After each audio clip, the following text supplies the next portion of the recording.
Dear students, now we will see the paragraph of the describe of the portrait of a lady written by Khushwant Singh.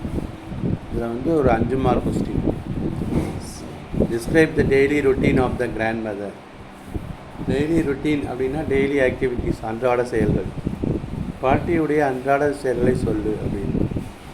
இது வந்து ஈஸியாக இருக்கிறதுனால point தான் விட்டுருங்க. த grand mother woke up த grandson. பாட்டி வந்து பேரனை எழுப்பி விட்டாங்க. what did the grandmother do? the grandmother woke the grandson. எழுப்பி விட்டாங்க. she bathed him. அவனை குளிப்பாட்டினாங்க.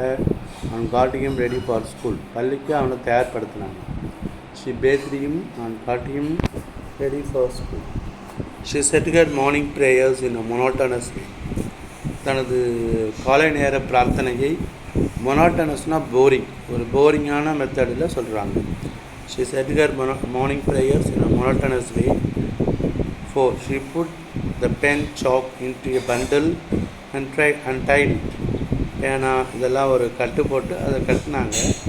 அப்புறமா she gave him the breakfast of old chapatis spread with butter and sugar. பழைய சப்பாத்தி கொடுத்தாங்க.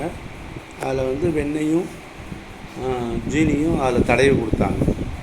I repeat, describe the daily routine of the grandmother. 1. the grandmother woke up the grandson.